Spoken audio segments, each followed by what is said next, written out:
How would you feel about a love affair between the United States and Russia in 1963? Well, it wasn't likely, as then the United States was about as far as it could be from Russia with love.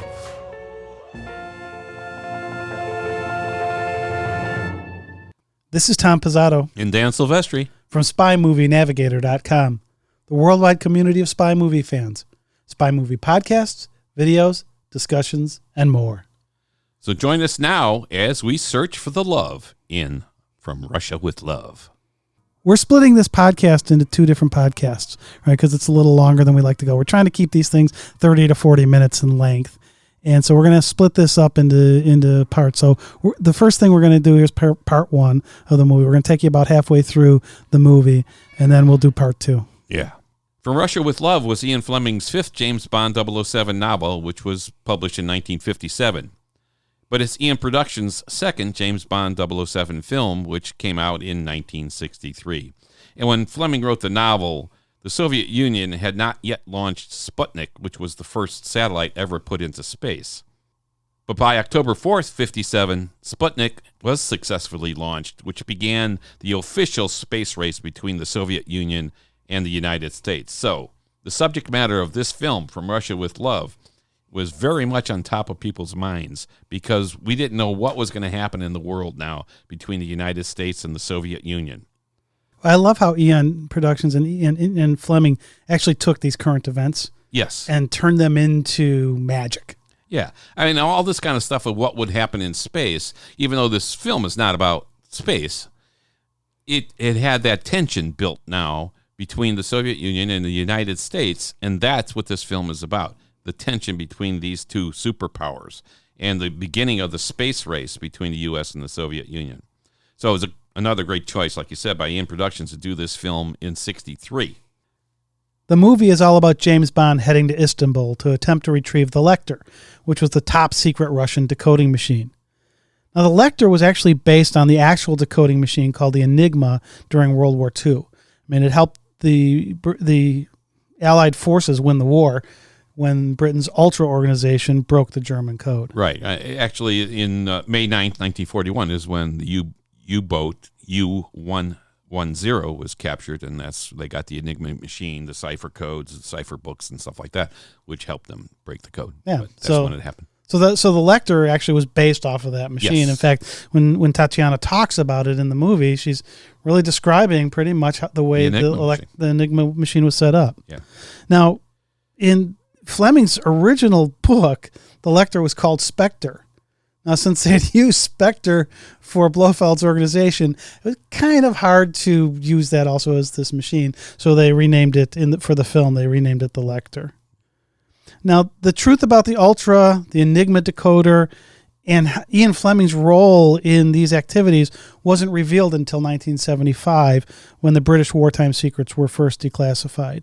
Sir William Stevenson, the head of Ultra and a close friend of Fleming, he revealed the secrets of Fleming's contribution in a book entitled A Man Called Intrepid, which they then made into a movie.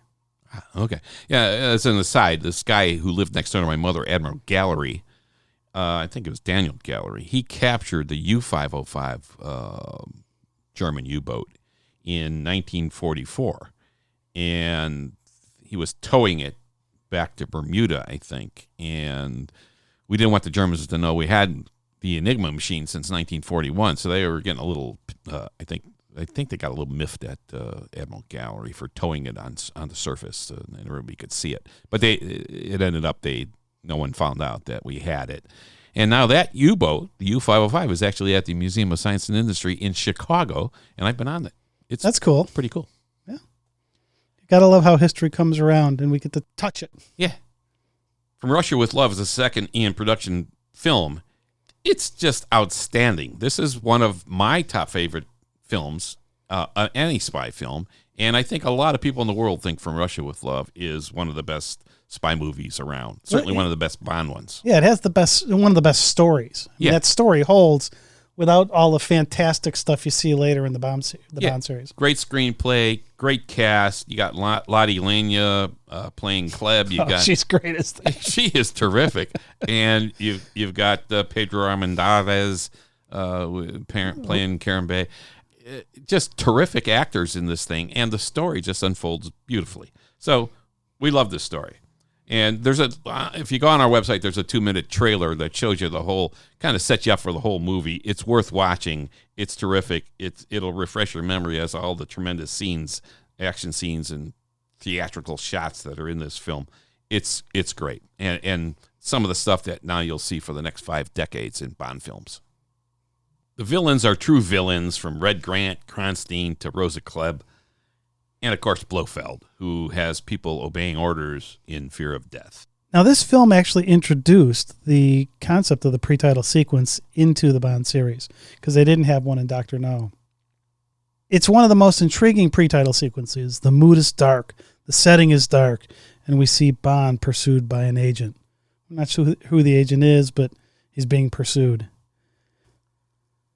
This is in a setting we're not familiar with, and with very perplexed and worried look on James Bond's face, he doesn't look confident, and it makes the viewers, it makes us, the viewers, nervous. Yeah. I mean, we're sitting there watching that going like, what's going on? This is Bond, and he's being pursued. Yeah, he's walking around, he's got a gun in his hand, he's like looking over his shoulder. He does look worried. He looks like, this is not James Bond. He looks like he's being chased, or he's chasing somebody, and yeah. I mean, they're in that kind of garden maze kind of a thing, almost feel. It's like, what's going on here? So he's got the gun in his hand, and he's walking around these statuaries and foliage. There's lots of hiding places there. Until from behind, Bond is strangled to death. Right at the beginning of the movie. I know. It's like, wait a minute, Bond's gone. What's going on? He's dead. Second movie, he's done. So he was pursued for 1 minute and 52 seconds, and then he was killed. But wait, a la Mission Impossible's use of masks, a mask is lifted off of Bond to reveal that it was really someone else. Now, the interesting thing about that is Mission Impossible didn't start until 3 years after From Russia with Love. Right. I mean, as a TV show, not even forget the movies. So here you think, hey, maybe they influenced Mission Impossible. But actually, if you look back a little bit in film history, you're going to find the list of Adrian Messenger. Oh, yeah. Now, that's that 1963 movie that was the first one we know that used heavy makeup and facial masks as disguises. Yeah. And they're peeled off. I mean, you got to watch it to the end because all the masks get peeled off, and you actually see who the actors behind the masks were in this. Right, a lot of famous actors. Very famous actors. And some of them you're looking at going like, boy, that guy kind of looks familiar, but it's not quite right. Well, and then the mask comes off, and you're like, oh, that's it. So perhaps From Russia with Love was influenced by The List of Adrian Messenger, which wasn't a spy movie per se, although it was a whodunit, and then later influences the spy television series Mission Impossible and the subsequent films. Yeah, there's actually a great article written about this by this guy, Jeremy Duns. It's April 14th, 2015. Look it up on Google and read it. It's pretty cool. Yeah, in there he talks a little bit about the masks, and then also that The Last Year at Marienbad, and it was a film that came out in 1962, and it actually helped guide Terrence Young's teaser from Russia with Love.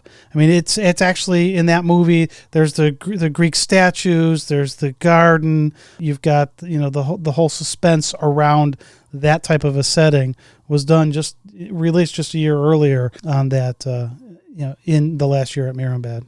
So after we have this pre-title sequence, we move into the title sequence. And in Dr. No, if we remember, there was the dots, the different colored dots there. There were the silhouettes that were all multicolored, and then they move into the 3 blind men as silhouettes and then into the live action. Well, that's different in this movie, and it's actually kind of the theme that gets taken forward and how the title sequences are done in Bond films actually starts here. Right, and it was really Robert Brownjohn who gets credit for doing this because he was in charge of this. He actually took the belly dancer, and he shows the titles kind of over the belly dancer as she's dancing. So you're seeing the woman, you're seeing the titles put onto it, and then after this movie, and then he also did that in Goldfinger, the over the gold body, and all of that. Then in Thunderball, you've got Maurice Binder, who takes that concept, and he was actually in a bar in Soho, and there was a woman swimming in a tank above the bar. And he's watching that, and if you then go into Thunderball and see the title sequence there, he actually starts incorporating, we've got these nudes, and we're going to put the titles over the nudes and try to do that as tastefully as possible, but still kind of tease you a little bit. And that really, all the way through Spectre, that's become the standard. But the concept actually started here with Brown John's use of putting the titles over the woman who's doing the belly dance. Ian Fleming's books took off in sales in the United States primarily because John F. Kennedy, the president of the United States in 1963, when this film was released, put From Russia with Love out as one of his top 10 favorite books. So that was huge. And sales of Fleming books in the U.S. Took off like crazy. Yeah, that actually came due to Hugh Sidley, who was an American journalist. He was writing for Life magazine, and he noted that From Russia with Love was on Kennedy's reading list, and that that's where that got sourced, and then sales just escalated off of that. I think he had it at number 9 or something out of his top 10 books, which for Ian Fleming, and I think Fleming actually ended up meeting Kennedy shortly thereafter. But Kennedy was assassinated in November 1963, so he didn't last much longer after that. But definitely influenced the sales of Fleming books. So if you're on our website, you're looking at the film clips we have presented there, and we're going to go through these film clips now and show and talk about the kinds of things that are going on in these film clips. So in this next one is the Spectre briefing, and this is where we learn all about Spectre. So here we get a glimpse of the existence of Spectre and how Spectre works its evil plans. We even hear, for the first time, we see a reference to Dr. No, and that by stealing the Lecter from the Russians and setting up the plan for the Russian girl to theoretically defect and provide the Lecter to the British, they think MI6 is going to most certainly send Bond.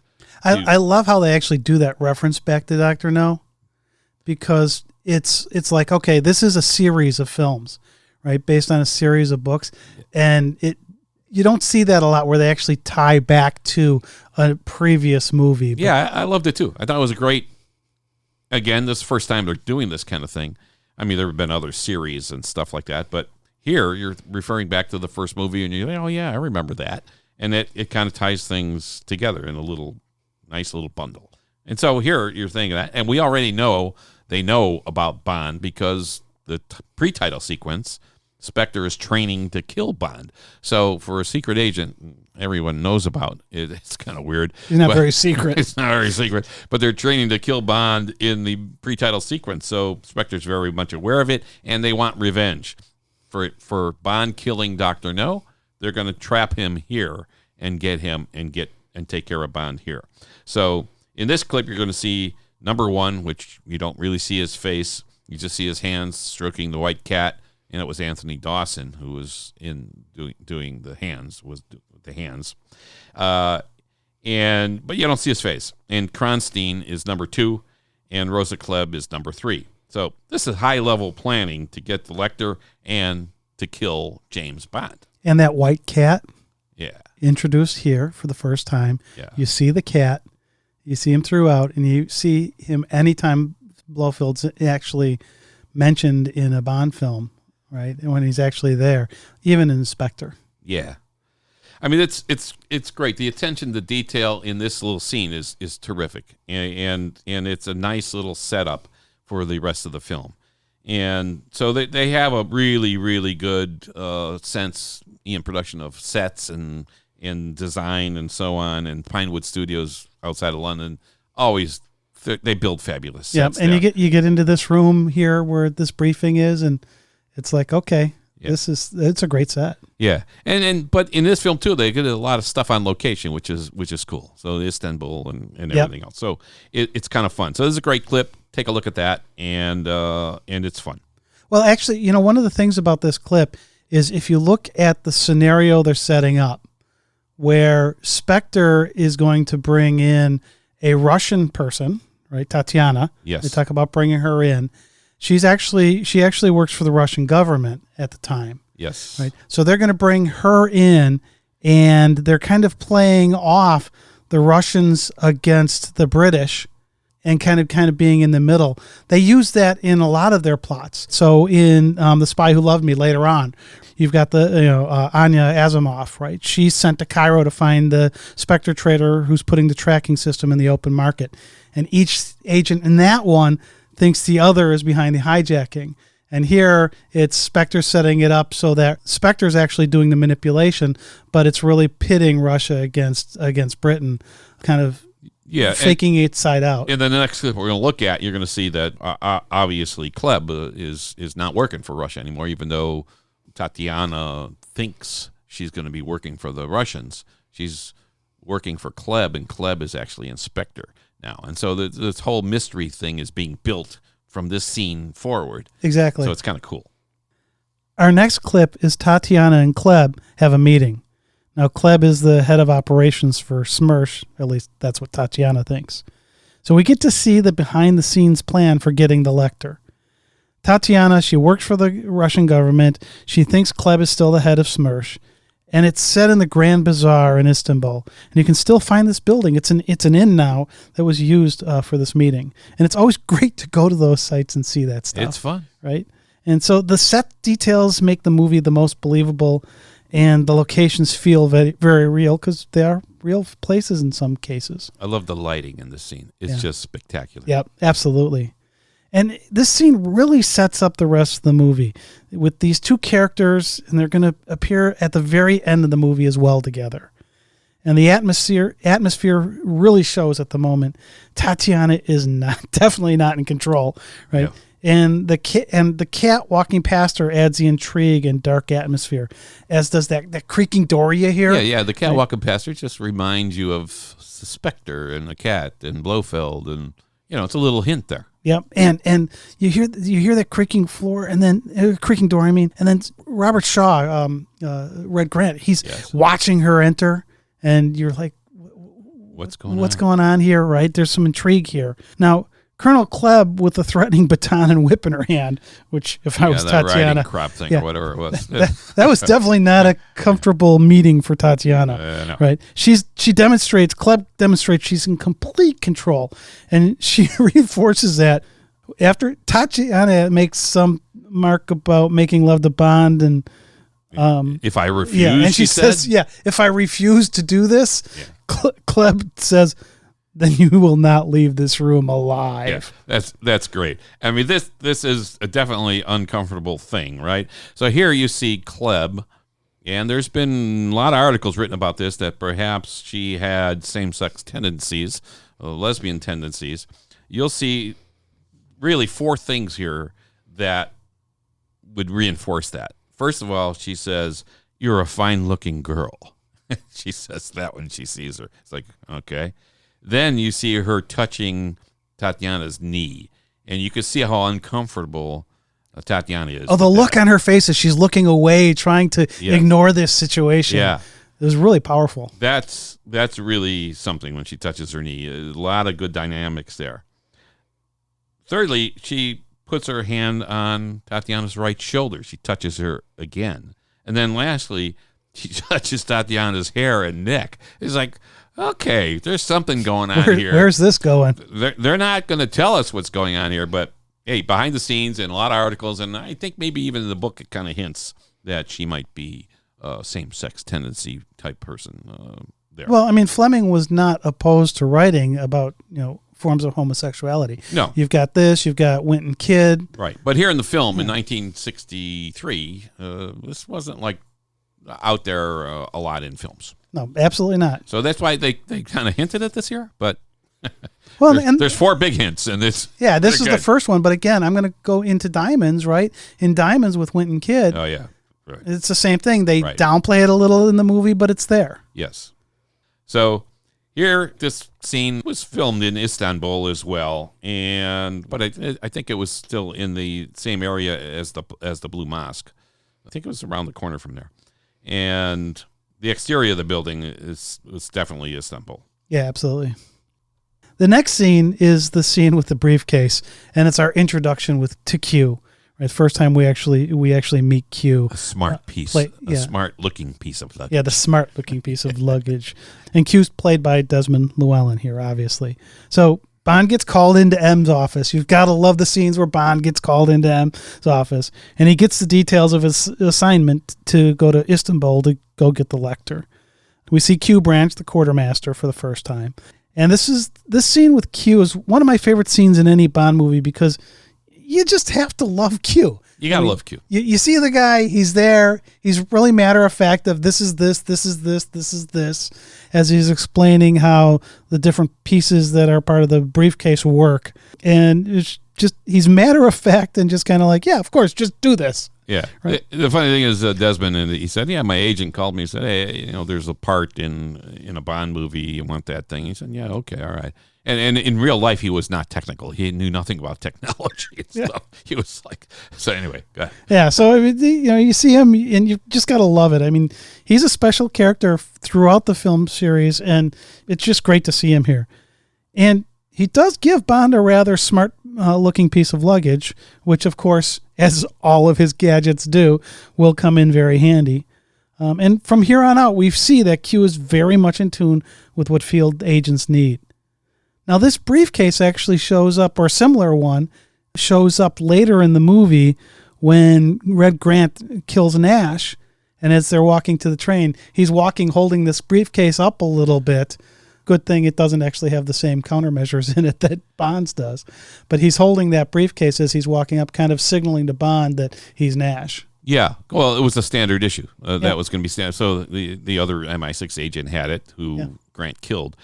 But you had all the stuff in there that he eventually uses, the throwing knife that flips out, the ammunition, the AR-7 rifle is in there, the collapsible rifle, the tear gas thing. Yeah, with the if you do those latches. If you do the latch one way, you're fine. Another way, boom, you get the tear gas. And here we're seeing, really, in Dr. No, there weren't that many gadgets, really. You had the Geiger counter and stuff. But here, you're thinking, oh, this is kind of neat. Yeah, absolutely. Right.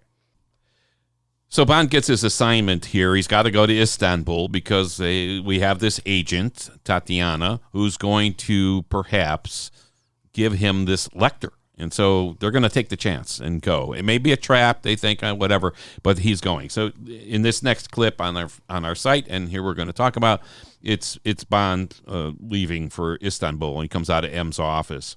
So here he knows he's got to go, so he looks at Moneypenny before he leaves. He signs a photograph that M wants back, and he gives it to Moneypenny with the inscription, "With love," he writes.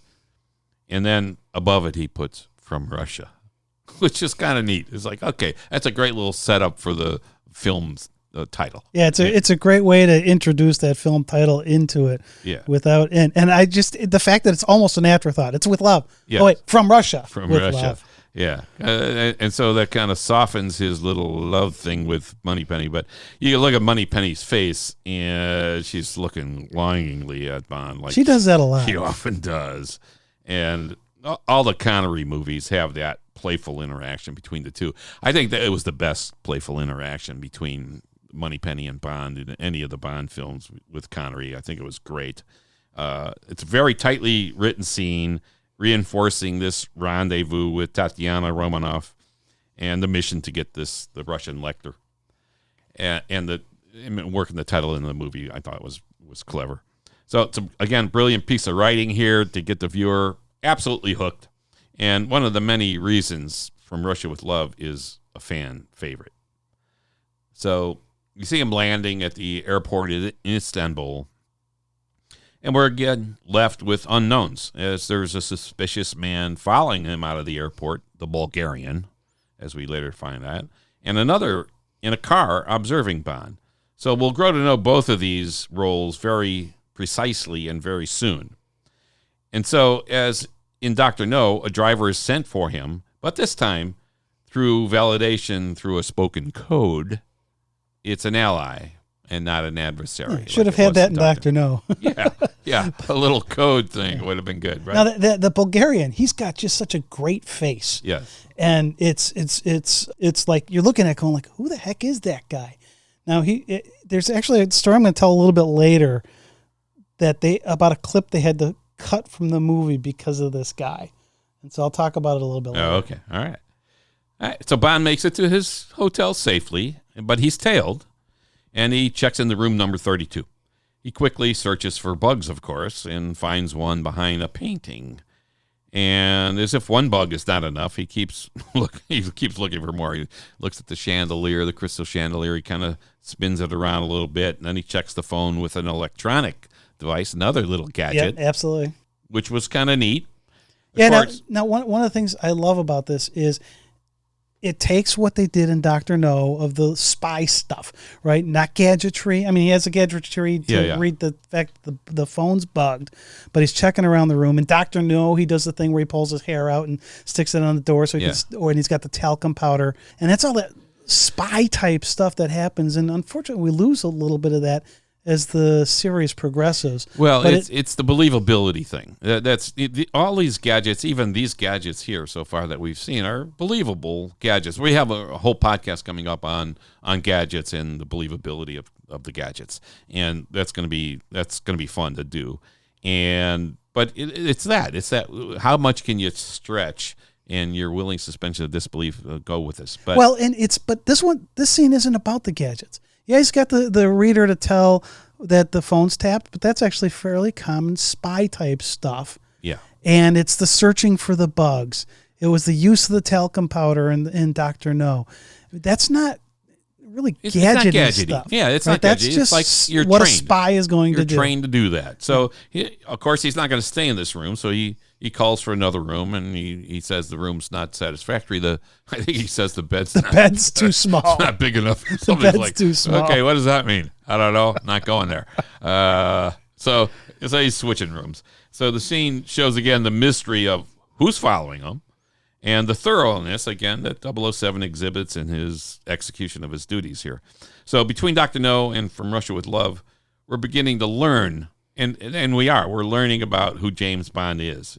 And he's a tough assassin in Dr. No and a thorough, untrusting agent in From Russia with Love, meaning he's not trusting anything in the situation around him and people around him until he can figure out who to trust. So after Bond switches his room, he's going to head to Istanbul to meet with Karim Bey, who's the head of the MI6 there. He's their man in head of Station T in Turkey. Yeah, head of Station T in Turkey. Thank you. And they're going to talk about Tatiana. And now remember, she thinks she's working for Russia under Kleb, but she doesn't know that Kleb had defected to Spectre. This bomb goes off in Karim Bey's in his office, and it's actually kind of a funny scene because he's got his girlfriend there, and she like calls to him and trying to get him into bed. He finally reluctantly gets up to go to bed, and then this bomb goes off. If he hadn't done that, he would have been probably killed. But Bond goes over there, and Bey's sitting there going like, I don't know why the Russians are acting like this. And Bond tells him something like, well, maybe it's because I'm here. Then maybe they're acting like this because it's me. It's not you. So Karim Bey then says, okay, let's go under. They go under the offices to this underground cistern where he's going to use this periscope to spy on the Russians. Yeah. And the scene in there is just so cool. You're down there in this they're in the boat. They've got the oars. They've got the rats down there, and you can just see this scene. You can almost smell the smell of that cistern. I mean, it's a real place. Yeah, and you could go visit it. Yeah, and walk down those same stairs. Yeah, and but you can it feels like you're really there. Yeah. With the way they shot this thing, and I love it when they've got a scene where it's like you can almost smell it. Yeah, one of our colleagues, Jim, was there, and he gave us a couple of the photos that we have on our website for that. It's a beautiful place, and it's pretty cool. So this is a great scene. Yeah, and so they they do the periscope thing, spying on the Russian consulate. Yeah, so they're spying on the Russian consulate using that periscope, and Bond focuses in on the legs, and you see this body, but you can't see the face, and it ends up being Tatiana. But and Karim says, "I assume that's who that is," but Bond hasn't met her yet. Yeah, I always thought that was a neat little contraption, a periscope repurposed to rise up and look through some kind of cabinet thing into the Russian consulate, and that you could find electronic bugs, you could find all this other stuff. And I always thought you can't find a periscope. Fascinating, you can't find a freaking periscope. Yeah, exactly. In a cabinet. But, well, they don't have the electronic eavesdropping equipment, otherwise they could hear the conversation. Anyway, it's very cool though. I think it's a great scene. And now this cistern, actually, if you do go to Istanbul, this actually is near the Hagia Sophia Mosque, right? Where scene a little bit later is going to take place. Yes. right? So it's not that far a distance if you're actually going over there. It is beautiful, and you can go see it. Yep. Now, the cistern comes back later in the movie. We don't have a clip of it, but there's a scene in there where they show these rats, and there's a bunch of rats climbing around. Oh, yeah. And the funny thing about this is, so Sid Kane, who was the production designer, he said, we're not allowed to use wild rats in England because if someone's bitten, we can have real trouble. We tried to use tame white rats that were dipped in cocoa to give them the proper color. But we fixed our stage lights and dressed the set. They became terribly drowsy and wouldn't cooperate. So we ended up going to Madrid, where you can film anything there. And we hired a Spanish rat catcher, believe it or not, they have those, who trapped about 200 of the little buggers. He hired out a garage and built a tiny part of the cistern there. And they shot the rats coming down the tunnel with a plate of glass in front of the camera. And in the end, everybody was standing on chairs because the rats got away. That's good. So you've got that cistern. The rats come into play in both of the cistern scenes. Yeah. I wanted to bring it up here just because we're talking about the cistern and we don't talk about it later when it's in the thing. So after they get out of the cistern, they get in the car with Kareem, and it's not the Rolls that he comes in initially from the airport. It's just a regular looking car because they're trying to avoid the people who are tailing him because they're going to then go over to the gypsy camp. And so he makes a comment about, one of my sons is driving the car out and it's being tailed, and they think we're very far away from here. And then we get to the scene called the gypsy camp. Right. Yeah, and the gypsy camp, he uses the gypsies for information and stuff like that. Karen Bay does. And so in the gypsy camp here, which is, by the way, a beautiful set, and they built this in Pinewood Studios too, in like a matter of days too. It's a fabulous set. Yeah, it's another one where you can like feel like you're really there. It's very believable, and you think, this is a gypsy camp. So he uses the gypsies for information, and this causes some tension between rival gypsy groups. So it's again a beautiful scene. It's a beautiful evening. You got belly dancing going on. And there's a serious fight between the two gypsy women. Oh, that's an interesting fight. Yeah. I think the winner was going to get to marry some. Yeah, it was over some guy. Yeah, and they're going to fight. But I mean, that was a nasty fight. Yeah. They staged that pretty well, and I remember reading something that had to rehearse this over and over again, and they wanted it to. They said, "No, you got to be tougher. You got to, Yeah. It was well done. So anyway, you see Krylenko here. And he's involved. And so it's also clear that Kleb's assassin is nearby, too. Yeah, that was that Grant guy, Red Grant. So Bay is taking all the precautions he can, like you said, Tom, to not be followed. But apparently everybody in the world followed them there because you got all Krylenko's there with all the guys to try to break up the place. I mean, they break up the fight with the two women. Yeah. By Krylenko trying to take over the camp. Yeah, and Kleb's assassin, Red Grant, is there, and he's actually, at this point, protecting Bond because they want to get the Lecter. Yeah, boy, that was confusing. Yeah. Because when you're first watching it, you're like, why is Somebody was going to shoot Bond, and then he's up on the ledge there, and he shoots the guy who's going to shoot Bond. So Grant is protecting Bond, but why? Because he's there to kill Bond. Yeah. It was at first I thought it was like, I want to kill him. You can't kill him. Yeah. They wanted to keep him alive until he got the Lecter. Yeah. And then they were going to get him and of course, kill Bond. And in this scene, Bay is wounded in the arm. But it's a great scene. This guy, Krylenko, was trying to kill Bay, and Bay's thinking, man, this is not good. So next, Bay and Bond head to where Bay knows Krylenko lives. Actually, before you go there, one other thing I want to mention about what happens in that camp is the character Vavra. He was portrayed by Francis DeWolf. Bond saves his life, right? And he's like, "Thank you," and then he bestows the honor of son on 007. Oh yeah, and it made me think that all of these sons that Kareem Bay has are probably this type of a son. It's an honorary title, probably not a birth type thing. Although with as much as he's fooling around, you never know. Yeah, but at one point, Bay does say blood is thicker than water. Yeah. He doesn't say thicker than water. I don't think he's saying, hey, blood is the best. Yeah, but it was I just thought it was interesting that they called him son. Right. Bay's got all these sons. So anyway, Bay and is bringing Bond over to where he knows Krylenko lives, and so they're going to try to kill Krylenko because Bay doesn't want him having any more chances to get him first. So they move over to where he's hiding out in his hideout, and we'll look at that scene next. If you see on our website again, that next clip is going to be the Krylenko's hideout where Bond and Bay are trying to take care of that. And here in that scene, you'll see that the friendship between Bond and Bay, and it's really kind of like almost in Dr. No when he sees Quarrel get killed, that kind of connection, and also the connection between Felix Leiter too and Bond. Here you see this same kind of close connection. Yeah, absolutely. Bond's good at doing that, of getting those close connections with these guys. Yeah. So as they get to where Krylenko's hideout is, they realize they've got to take care of Krylenko or he's going to get Bay.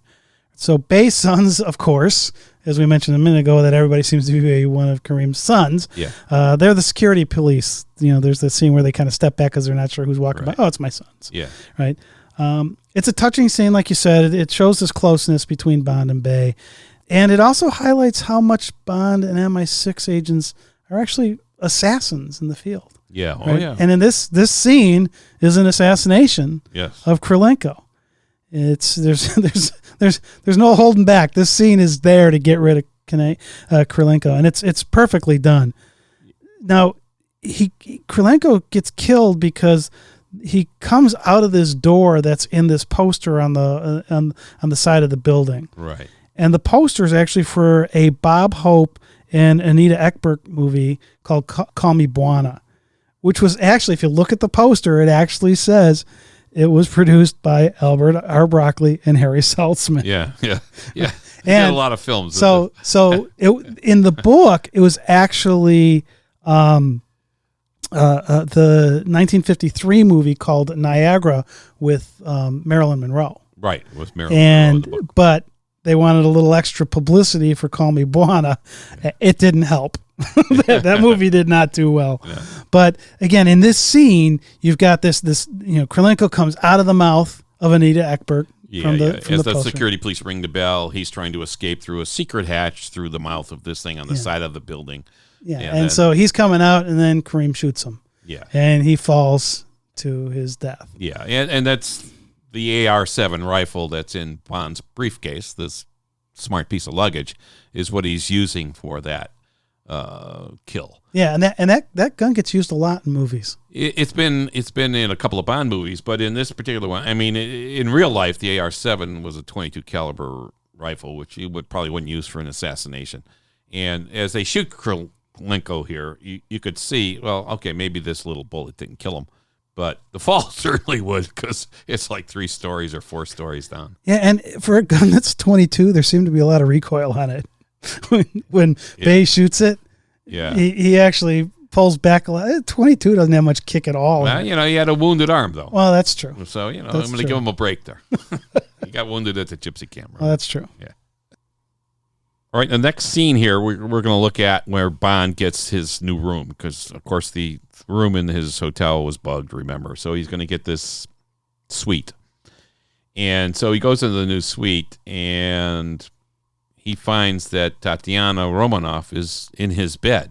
I mean, poor guy, huh? Well, that was after he was starting to take a shower. Yeah. He turned the shower on, and then he heard a noise. Yeah. And he finds her in his bed.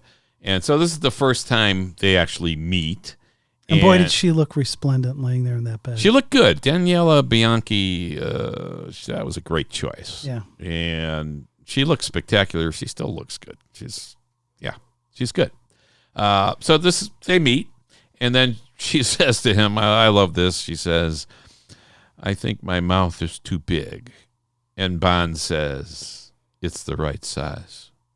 For me, that is. It's like, okay. What a salacious of course. Come on. This is certainly a sexual reference. This is the size of his manhood. I mean, naturally, when she says her mouth is too big, and Bond's knowing what size he is, says it's the right size, For me, that For me, is. that is. That's great.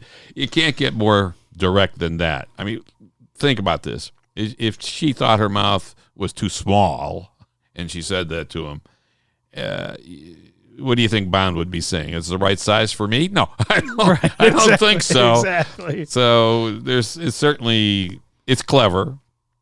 It's good dialogue. Again, illuminates a little bit about Bond to us, about how he works and his confidence in himself and so on. And it gives us a little more detail about his physique. And again, literally, he's a confident guy. He's like, hey, it's the right size for me. I'm cool with that. But he's still all business. Yeah, he's still all about business. Again, here you got a scene. He's very flirtatious with women always, and even while kissing her, he's asking her about the Lecter. Yeah, I love that. Yeah, I'm in the moment. Yeah, where is it, and how can you draw a map of the consulate, and should they meet at San Sofia where she can leave the map, and she's like, hey, can we talk about this later or something? So it's kind of neat that he's still focused because he knows that's his real mission. So although he may be enjoying the moment, he knows what his job is, and he never forgets it. And it's obvious when they sleep together from the dialogue. Tanya, her friends call her Tanya, she says. She looks fabulous and inviting. Daniela is gorgeous, perfect. I think she came in number 2 in Miss Universe or something or Italy or something. Something like that, but I don't remember. She didn't win. She was the first runner-up, I think. But, man, she should have won. But we also discovered that the mirrors there behind the headboard of the bed, they're filming them making love, the Spectre guys. Yeah, now that concept. First, be careful if you search for Cabinet de Voyeur, which is really what they call that, on the internet, because it took me about 25 minutes to not just get a list of porn sites when I did that. Oh, geez. Be careful with that. Yeah, be careful with that one.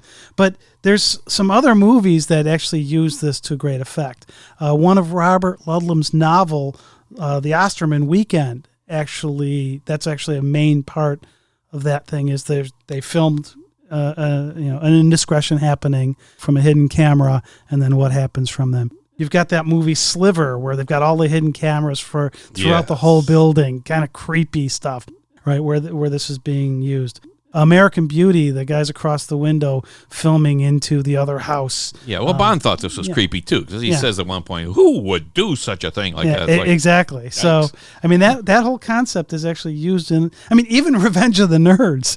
Right? They've got the camera in the shower room, right? Yeah. You know, I don't want to repeat that line. Yeah, exactly. But so I mean, but it's a concept that's used in later movies.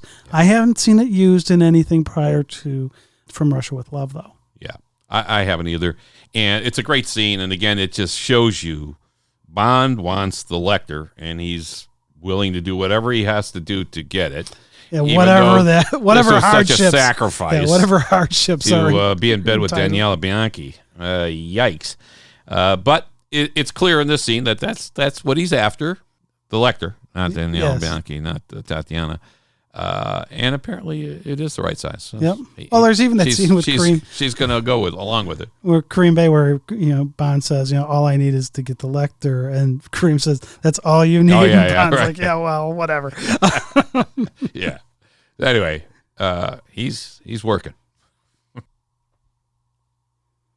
So after their night of bliss, right? Work. It was work for Bond. Yeah. Right. Yeah. So Tatiana's going to then meet James and give him the map she drew of the Russian consulate, so that they would have that. So we actually have this clip on our website, and it's called "Red Grant Kills Foreign Agent." So she's got the plan of the consulate, and she's going to leave it at the Hagia Sophia, which is what Bond had suggested with her. You can see the blue mosque in the background as Tatiana's approaching Hagia Sophia. We see more intrigue here. Nothing goes quite right or that simply in a Bond movie, right? You've got a simple act. She's going to leave this map for Bond to go pick up. Should be a pretty simple thing. Mm-hmm. But you have Red Grant, You've got that Bulgarian guy, right? The guy with the mustache. Mm-hmm. You've got Tatiana. You've got Bond, all in this little scene of trying to get. How do we do the simple thing of clandestinely giving Bond the picture of the map? Spies make drops all the time. You think this would have been simple, but it's a little complicated here. And by the way, on the website, we have photos. Again, our colleague Jim was at the Hagia Sophia, and we actually have photos of the internal parts of the Hagia Sophia, and we have a spot right where Tatiana was walking in, too. We have a shot of that. Yeah, and as they're walking in, you hear this tour go by. Right. It was a real tour, by the way. Yeah, and with the tour guide was Muhammad Cohen, and he really was a real tour guide there, and they just used that as part of the film as they did that. So they come in. Tatiana comes in. She's going to put the compact down. She puts it down, and the Bulgarian guy, the guy with the mustache, gets killed. And you don't really see it initially, but it's actually Red Grant that kills him. And Bond goes over, takes the compact out of his hand where she had the map in it. But you're like, why is this guy dead? Who killed him? It seemed kind of confusing, and Bond looked like he was confused as to why that was happening as well. Yeah, because he's thinking the guy just got killed, but the compact's still in his hand. So we have to remember, this is a really complex plan, right? Tatiana thinks she's working for the Russians because she's Russian. And she works for the Russian government. She thinks Kleb's and still she there. thinks Kleb's still there. She doesn't know that Kleb's gone. So she comes in, and she's going to work for the Russians. And Kleb and Grant really have different plans, though. They want, because they're Spectre and not Russia, they want to get their hands on that Lecter. Right. And the way they're going to get their hands on the Lecter is through Bond. Right? So they want Bond to get the plan. And remember that this is at the Hagia Sophia. This is a place you can actually go visit. Yes, you can. And see this. Right. Now, earlier I had mentioned that the Bulgarian was involved in a scene that got cut later in the movie. Right? So he gets killed in this scene. Yeah. Towards the end of the movie, there was supposed to actually be another scene that they filmed. They screened it. It was ready to go like a week before or so they were going to release the movie. Mm-hmm. The director showed it to his 12-year-old son. And his 12-year-old son said, "Daddy, that man with the beret was already killed. Robert Shaw killed him at the mosque behind the pillar." That's great. And so they had to. So here you have got potential big continuity problem because this guy gets killed this early in the movie, and they want to use him in a scene later in the film. Yeah, well, that was good of the 12-year-old. Yep. All right. So anyway, that was it. They needed to keep Bond alive, and they needed to have him get into the consulate so he can get the Lecter, so they can steal it from Bond and kill Bond. Yeah. So then Bond gets the map, and he's going to go and he meets with Kareem, and they check out that the map was accurate, right? And that where the communication room was, because that's what Bond's going to go do to get the map out. So then we're going to move to the next scene where, of course, Bond needs to get the details of the Lecter, how big the Lecter is, and everything else. So we move to the next scene that we're going to take a look at, and that's the ferry boat encounter, and which is a beautiful area, by the way, on the Bosphorus. It's a great way to see Istanbul. Take a little boat ride. So for now, this is Tom Pizzato and Dan Silvestri from SpyMovieNavigator.com, the worldwide community of spy movie fans. Spy movie podcasts, videos, discussions, and more.